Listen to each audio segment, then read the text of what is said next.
Hello. Today I wanted to talk about, well, I'm going to do a presentation that I made for an art workshop. And it's a work in progress, but people have given me feedback that they really like the information presented, and so I've wanted to put it online for anyone who'd want to watch it. As a little intro, it is about the shamanic origins of art, so it's about the relationship between art and shamanism. So if you don't know what shamanism is, I thought that maybe reading something first to introduce that could be a really cool idea. So I have this little article called Shamanism, the Healing Journey of the Heart, and it's from Dance of the Deer Foundation. It says that shamans throughout the world, from Tibet and Mongolia to the Americas, have been involved in healing for thousands of years, dating back to Paleolithic times. An integral part of this healing tradition are its perspectives, both personal and at the same time planetary. Shamanism, perhaps as old as consciousness itself, is an ancient healing tradition that has, throughout the ages, reflected the changing cultures of the surrounding world. The shamanic tradition involves healing through personal transformation, as well as healing our family, community, and environment. Central to this healing tradition is the belief that we must heal and honor our Mother Earth, who is viewed as a living, conscious organism. This sacred female goddess, the Earth, who nourishes our very existence, must also be nourished with such prayers and ceremonies, say shamans. And I think that in many cases, art is a way of nourishing ourselves, but also maybe the larger sentience. And that it has been utilized that way for a really long time. The last thing I read was that it's like 45,000 years or something like that. It's way older than what we think is like the Neanderthal. So let's just hop over here into screen share, and I'll pull up the stuff. All right. So, as I was saying, we will be talking about vision as medicine, or the shamanic origins and healing power of art. And in the workshop, I often have people who are not artists, but sometimes I give this talk to people who are artists, and I don't have to explain as much. But since this is going to be for any general person to observe and watch, I thought I might try to be a little more thorough. So it says here, visionary art is art that purports to transcend the physical world and portray a wider vision of awareness, including spiritual or mystical themes, or is based in such experiences. And that's a quote, that's the definition from Alex Gray, who is a pretty badass and super famous visionary artist, so I guess he kind of gets to define it. And some other concepts to go over briefly before we get into like the meat and potatoes of the art is, what is a shaman and how does this concept apply to art and healing? In shamanism, one transcends ordinary reality and brings back wisdom, guidance, or healing from altered states. It's based on the presumption that we are surrounded by unseen forces that influence our world, and the shaman brings their sacred visions out as art, music, dance, and storytelling. By this ritual art process, the shamans heal themselves, others, and the earth. And that is from Path of the Feather. It's a website, I believe it's Path of the Feather, pathofthefeather.com. And the art in this slide is by Charles Frizzell.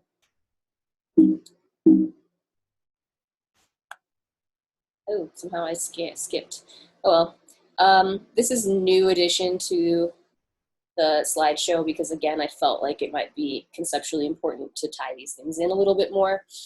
So, shamanism is the oldest art form in which humanity has sought connection with creation. It is the oldest way of healing the individual, dating back as far as to the Stone Age. Aspects of shamanism were encountered in later organized religions, generally in their mystic and symbolic practices. There is a strong shamanic influence of the Bon, I don't even know how to say that, just heads up, religion of Central Asia and in Tibetan Buddhism. The term shamanism was first applied to the ancient religion of the Turks and Mongols, as well as those of the neighboring, you guys are just gonna have to fill that in, I don't know how to say that, Samoyedic speaking peoples. I don't know, man. Various archaeologists and historians of religion have also suggested that shamanism may have been a dominant pre-religious practice for humanity during the Paleolithic. So of all the arts originated by the world's shamans include drumming, music, dance, acrobatics, costuming and clothes, masks, theater, architecture, models, dolls and miniatures, sculpture and carving, painting, sand painting, body painting, tattooing, mudra, sign, seal, and talisman, writing and literature, plant cultivation, astronomy, metallurgy, and sea crafts. Additionally, there are the circus arts, juggling, sleight of hand, illusionism, puppetry, ventriloquism, clowning, rope walking, fire eating, sword swallowing, and of course, animal training. And they go to say that modern shamans can also use photography, audio recording, film, video, computers, holography, and CD-ROMs in the current day. And that is quoted from Phoenix and Arabeth, 1999. So, some of our earliest art, let's see if I can move myself out of the way here, are the prehistoric art. You know, what possessed our ancestors to paint inside the deepest reaches of the caves? And they have found that often the answer is the shamanic visions, and realizing that humanity was climbing into these caves and seeking to have spiritual experiences. I want to check in with my notes really quick, just because often I like to make sure that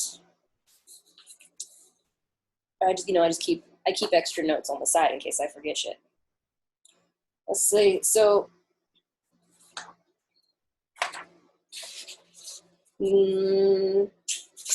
this thing with the cave painting is not just so for major centers like Egypt and the Indus Valley, but for areas that vastly predate those timeframes. Intriguing artifacts 10,000 to 40,000 years old are becoming more common. So they ask, how and why did man and woman become an artist? Why did we do this? And they believe that it's,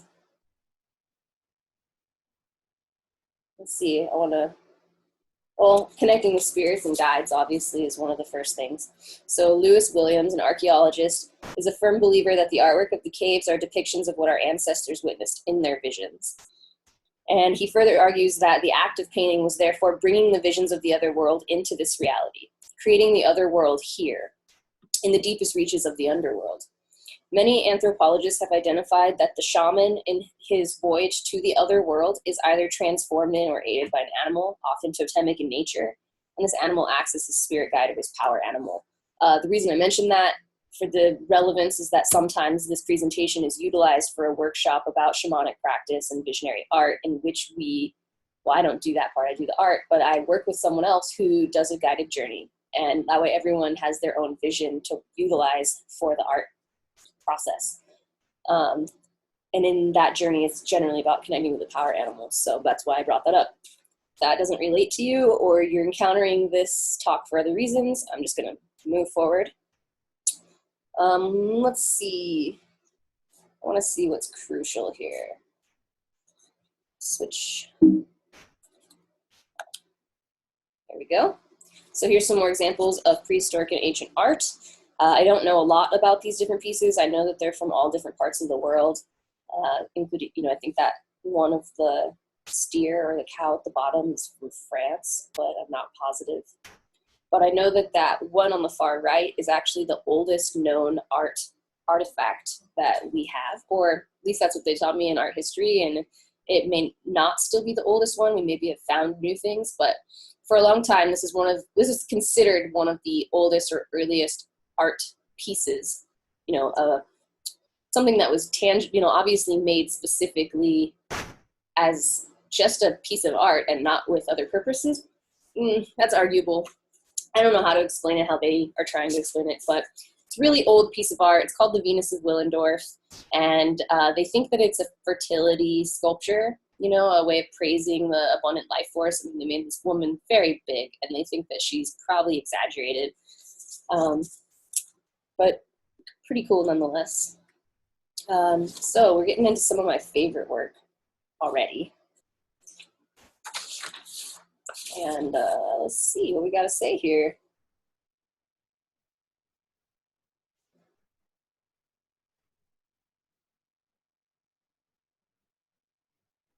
One thing to say too about the cave art is that it is standard anthropological knowledge that shamanistic systems are similar in places like Tierra del Fuego at the tip of South America, or in Lapland in Northern Europe, or in Siberia or Southern Africa. Excuse me. The Australian Aboriginals have the same system basically, and they were separated 30 or 40,000 years from other peoples. So I think that's pretty cool how it arose fairly spontaneously all over the world in a similar method, but unique to each culture. So for the Huichol people, art is a means of encoding and channeling sacred knowledge. It is considered a form of prayer, providing direct communion with the sacred realm. The Huichol people are one example of a culture whose art is intimately tied with their practices. So color plays a primary part in their spiritual philosophy and is even one of the two most important skills to accomplish in their art technique. The first being the proper application of the yarn and the wax, and then after that, proper use of color is what identifies a good painting from another. What I appreciate about Huichol art is actually the simplicity of the forms. The earrings that I'm wearing today are actually their Huichol, and they're sourced fair trade from Huichol people and sold by a store locally that works with them called Shiva Moon in Nevada City. But yes, so what I appreciate about their art a lot is how simple it is, and that they're expressing and connecting to their idea of the sacred realm. But it's not complicated. It doesn't have to be perfect. It doesn't have to achieve some sort of technical proficiency of, say, a Renaissance painter. But they're so beautiful and they can totally be felt, and they're literally like woven prayers. And I think that if you're an artist or you're not an artist and you're learning how to create art and you're concerned often with the realism aspect, I think studying some of this work and being inspired by it shows how much you have to work with, despite not maybe being the most realistic artist. And then same goes for the Navajo sand painting, which are also called dry paintings. And they are called the places where the gods come and go in the Navajo language. They are used in curing ceremonies in which the gods' help is requested for harvests and healing. So after its sanctification, the person being healed, sits on the painting while the chanter performs a ritual to enhance the absorption of its healing power. That's amazing, thinking that they're utilizing their art and the knowledge of what makes something art, I guess.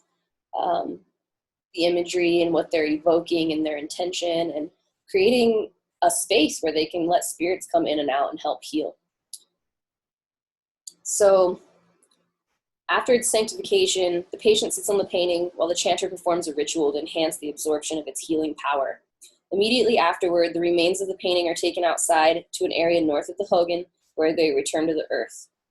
According to Navajo belief, a sand painting heals because the ritual image attracts and exalts the holy people. And that's a quote, the holy people. Serves as a pathway for mutual exchange of illness and the healing power of the holy people. It identifies the patient with the holy people it depicts and creates a ritual reality in which the patient and the supernatural dramatically interact, reestablishing the patient's correct relationship with the world of the holy people. So for the Navajo, the sand painting is a dynamic, living, sacred entity. And that enables the patient to transform his or her mental and physical state by focusing on the powerful mythic symbols that recreate the chantway odyssey of the story's protagonist, causing those events to live again in the present. I'm quoting all of this from a website. It is navajopeople.org/Navajo sand painting. And so these are their own words, at least from that website. Let's hope, right, that it's all in integrity. The performative power of sand painting creation and ritual use reestablish the proper, orderly placement of the forces of life, thus restoring correct relations between the patient and those forces upon which the patient's spiritual and physical health depend. The sand painting works its healing power by reestablishing the patient's sense of connectedness to all of life. So again, what I was saying about the Huichol, I also really appreciate about the Navajo is the simplicity and yet the tremendous power and intention and heart that comes with their work. So let's move on to the next one.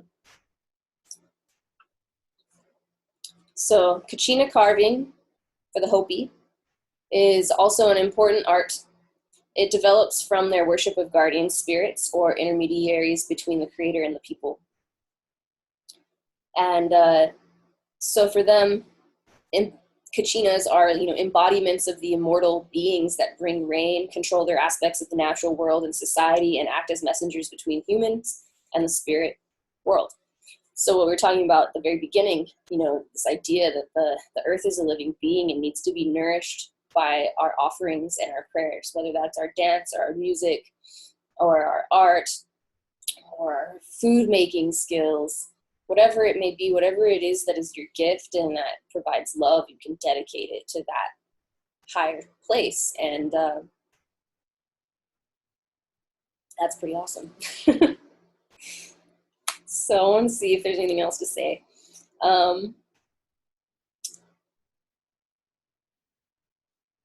Basically, other than it developing from their worship of guardian spirits or intermediaries, they basically created these dolls, mostly as a way to teach the children about these spirits.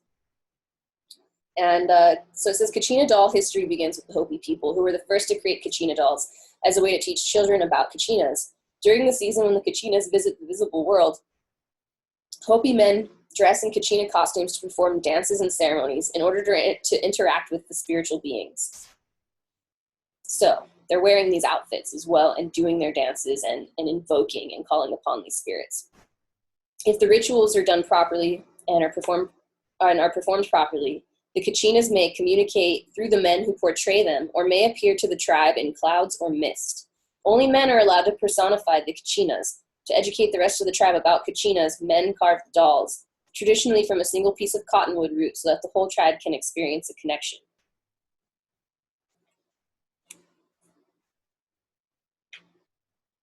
So for Alaska's indigenous people who lived off the sea and land, art was not originally decorative, but rather a symbol of spiritual and metaphysical activity and a reference to living in harmony with nature. It was not until the 17th century, when Europeans first made contact with the people of coastal Alaska, that these non-utilitarian art objects were traded in exchange for tools, cloth, food, and more.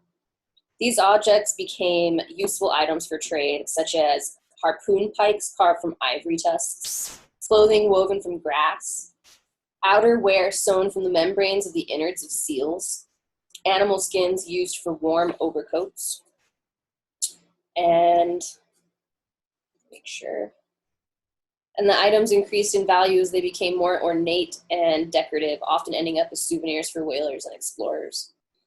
But it's some of my favorite art, and even though they maybe didn't necessarily make art to be art, it was more they were bringing what they saw and what their decorative aesthetic was into their functional items, and so that their art was such a woven part of life, an everyday part of life. But I also, again, I really love how original their work is, how it's simplified and abstracted. It's very graphic, but before the concept of graphic design was a thing. And mainly just used to honor and respect nature, from which they depended on for survival. I think that their work can be used as a great inspiration for those also with minimal ability to render realistic imagery, but still be nonetheless really beautiful. So it starts to get a little thicker here in thought, and I do my best to explain this stuff, but I'm not a perfect person, so hopefully some people will be able to understand, and I'll do my best here. But when we're talking about the Shipibo, and we're talking about what's their traditional art form, is these intricate patterns called kane, which you see in their pottery, their embroidery, their ink work, their paintings, and are thought to be illustrations of the underlying vibrational makeup of the universe. So the kane, here's a verbal cue. I'm going to mention it in, it's from The Magical Art of the Shipibo People of the Upper Amazon by Howard G. I think his name's Sharing, but I'm not sure he was saying that wrong. It's on songoftheamazon.com. It says, according to the cosmology of the Amazonian Shipibo-Kanivo people, the primordial anaconda Ronin brought the universe into existence by singing a song that was depicted in the patterns of her skin. This conveys an understanding that existence is essentially comprised of vibrations, encapsulating the connection between the energetic and material worlds and expressing the link between light and sound. This sheds light on the popular understanding and perhaps oversimplification of the complex geometric designs seen in Shipibo art. These intricate patterns, called kene, are seen in Shipibo pottery, embroidery, inkwork, and visionary paintings, and are thought to be the illustration of the underlying. Okay, I already said that, skipping ahead. The serpentine energy of Ronin can be seen expressed in these traditional Shipibo kene designs, and every plant, animal, and person is thought to possess their own unique design. The visionary state brought about by ayahuasca medicine, which is a vine, it's more complex than that. If you don't know what it is, please Google it. I'm going to move on. Is thought to reveal these energetic patterns to the ayahuasca healers. Spiritual imbalance and illness in a patient can be perceived as breaks in or misalignment of that person's kene. Disorder in a person's pattern can be repaired by healers through the application of medicinal, animal, or plant vibrations via healing songs called ikaros. These songs are sung as a tool which can correct imbalances in a person by bringing their energetic designs back into cohesive harmony. So again, that was from, I'm losing things. That was from songoftheamazon.com. Let's see. We're gonna go a little, we have a couple of slides on the spiel because it's really deep and it's one of my favorites. I mean, they're all my favorites in so many ways, but I like what it does when you start to think this way. I like how it feels. So, according to the cosmology of the Amazonian Shipibo, we've already been over this, I think. Ronin brought the universe into existence by singing a song that was depicted in the patterns of her skin. Angelica Gebhardt-Sayre, professor of ethnology, sorry guys, University of Marburg, writes, the shaman heals his patient through the application of the song design, which saturates the patient's body and is believed to untangle distorted physical and psychospiritual energies, restoring harmony to the somatic, psychic, and spiritual systems of the patient. The designs are permanent and remain with a person's spirit even after death. The designs that the Shipibo paint are channels or conduits for this multi-sensorial vibrational fusion of form, light, and sound. Although in our cultural paradigm we perceive that the geometric patterns are bound within the border of the textile or ceramic vessel, to the Shipibo, the patterns extend far beyond these borders and permeate the entire world.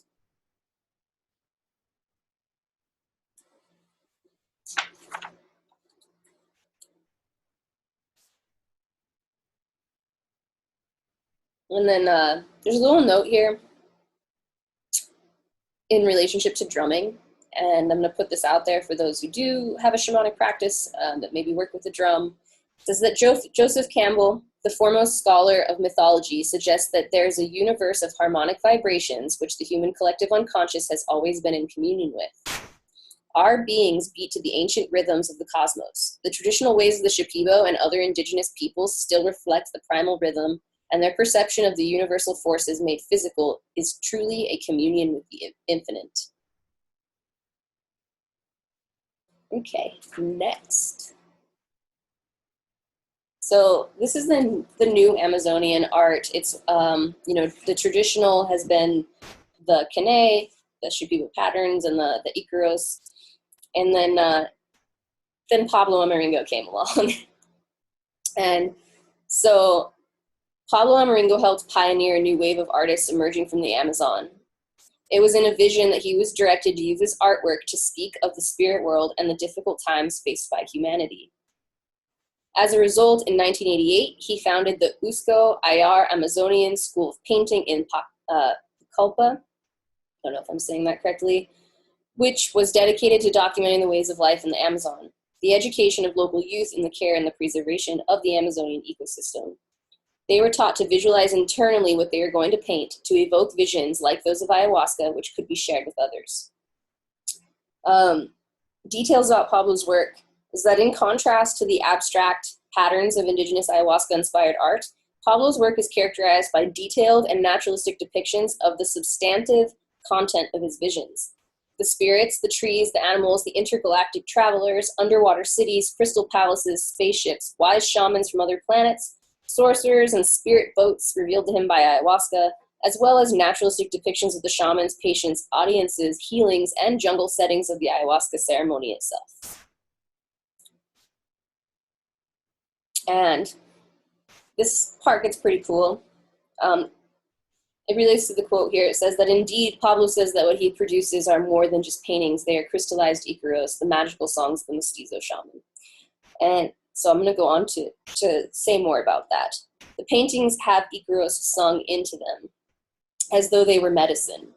He explains, and this is a quote, "I chant icaros when I paint, so if ever a person wishes to receive teaching or healing, they should cover the painting with the cloth for 2 or 3 months. On the day they remove the cover, they should prepare themselves by bathing and meditating. When it is uncovered, they will receive the power and knowledge of the icaros that were sang into it."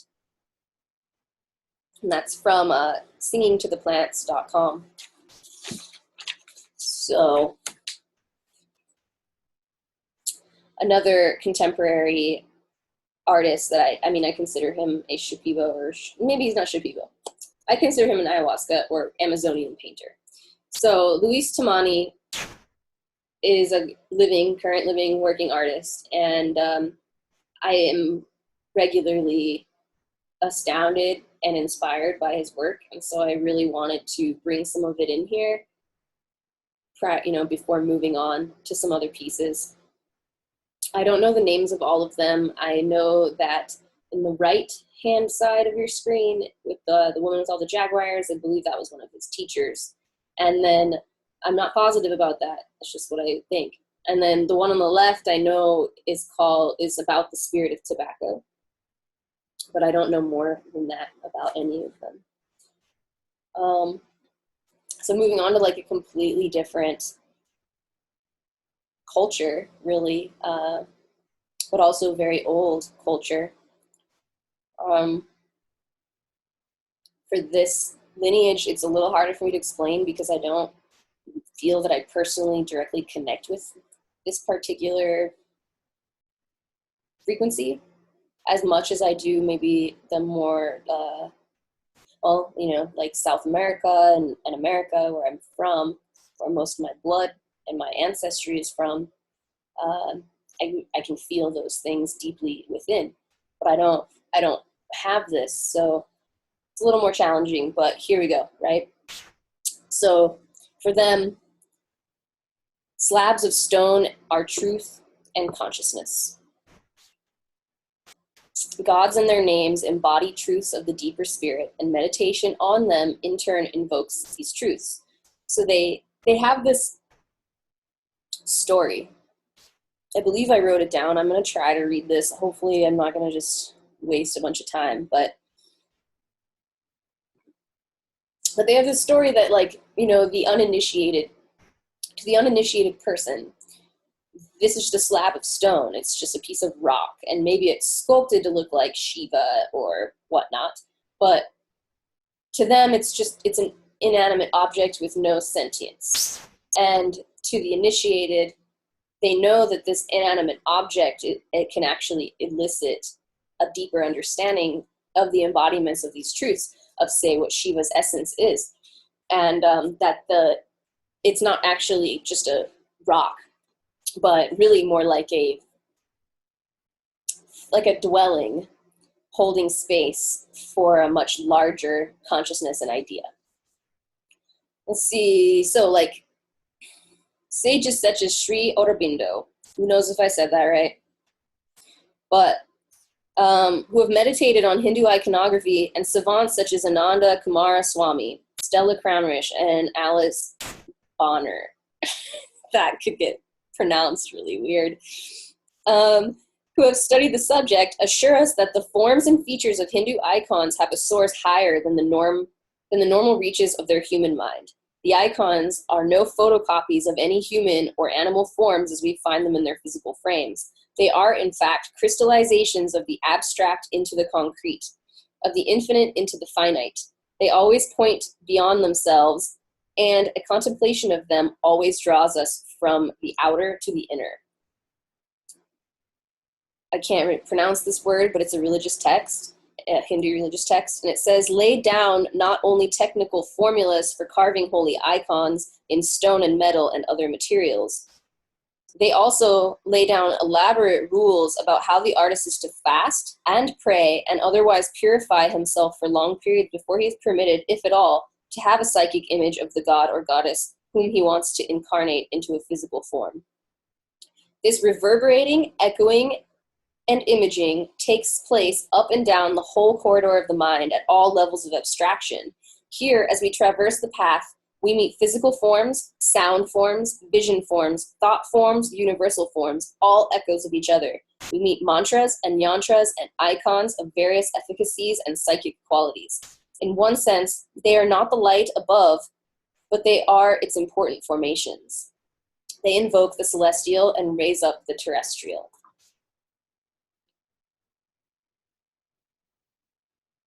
So good.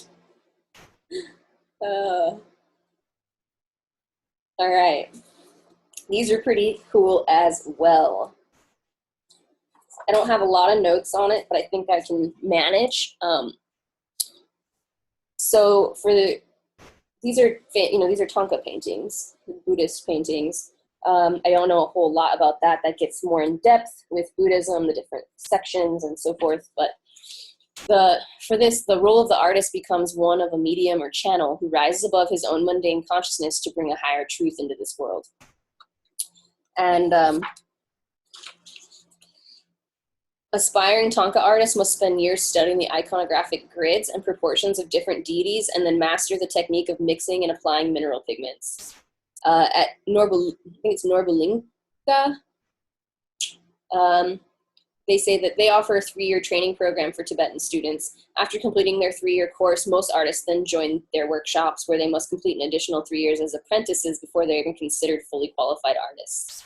So aside from being an aid to spiritual practice, Thangka paintings are, because they adhere to such strict guidelines with the, they're talking about the iconographic grids, there's very specific details that go in them, and that's because they believe that these are the actual spiritual visions that have been received by their highest teachers, and they're trying to preserve those visions exactly. And let's see. Besides what would be the right way of putting this? Besides harboring and holding these intelligences,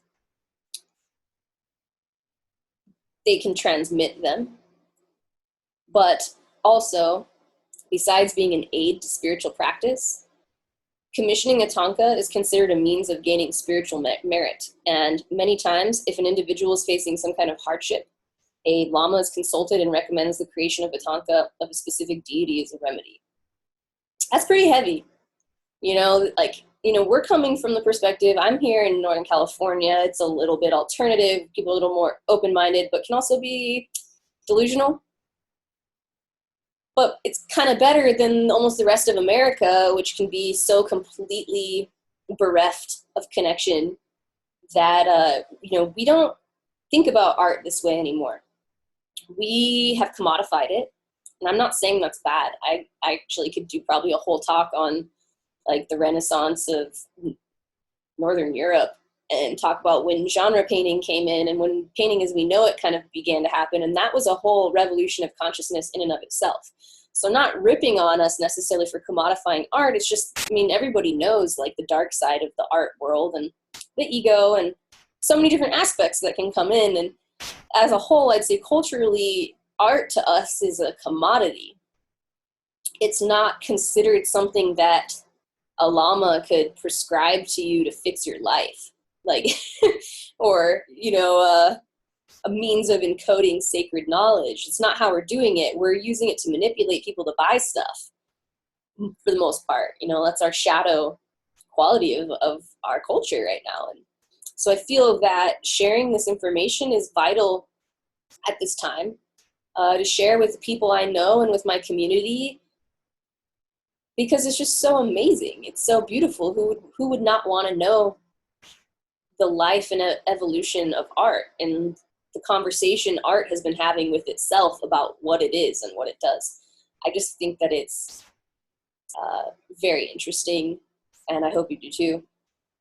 I think I have a few more slides, but I haven't put a significant amount of time into them yet, so I might just stop with the referencing of cultures and move on to some of the scientific knowledge gathered around art as a healing practice. You know, because it's one thing to have a culture say like, hey, this art, we use it to heal our people. But it's another when you have another culture who has scientific research that shows like the physiological effects that art making and art observation can have on a being. So let's move on here. Like I said, I have a few more of these and then we'll get to that other bit. But Islamic art, I think, is really beautiful too. For them, it's based on a science of nature, and it's concerned not with the outer appearance of things, but with their inner reality. The role of inspiring the remembrance and contemplation of God. As far as I know, literal depictions were pretty much not okay or allowed.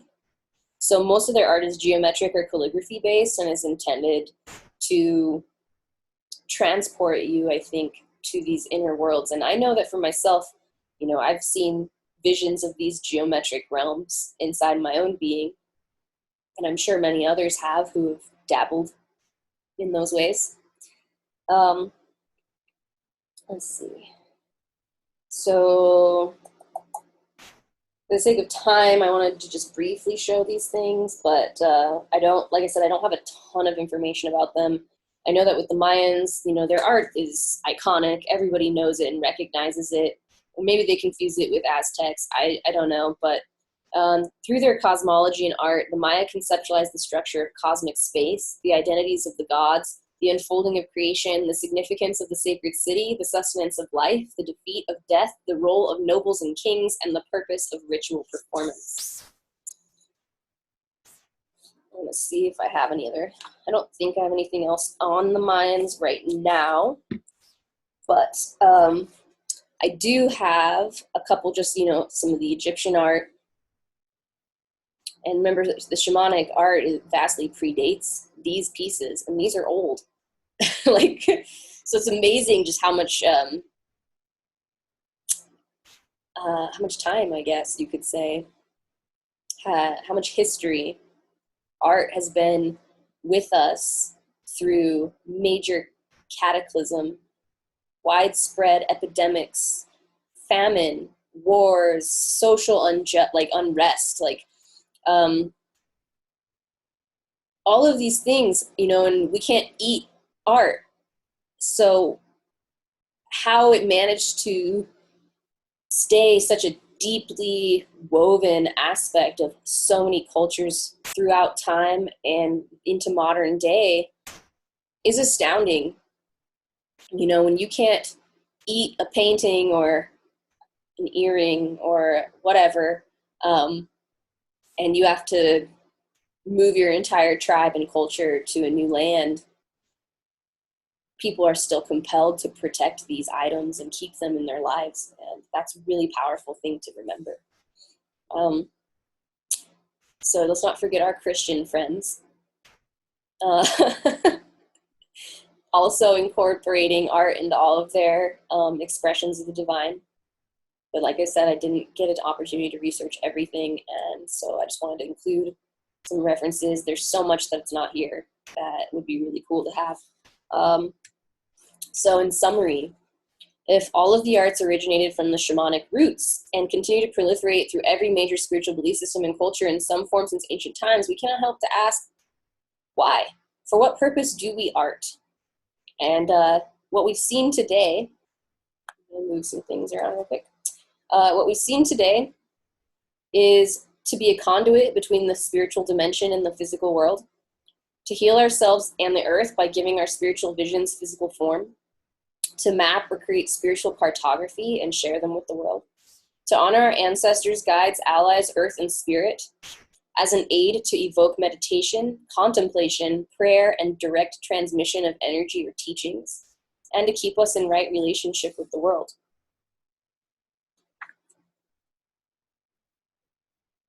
I love this picture with Alex Gray, with the spirit and all of these different artists throughout time. You got like Frida, and I can't recognize all of them. I think that's Pablo. No, that's the other dude, Van Gogh, the sensitive one. So Frida, Van Gogh, I can't recognize them all, but like, oh, I don't even know if that's an artist or it could be, well, I don't know, let's move on. But the idea of them all, you know, he's got his hand in his back and he's just channeling this energy out into his painting. Kind of says it all.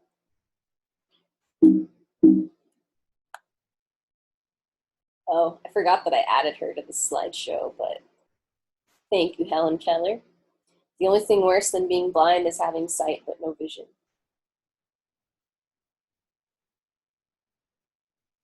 Okay.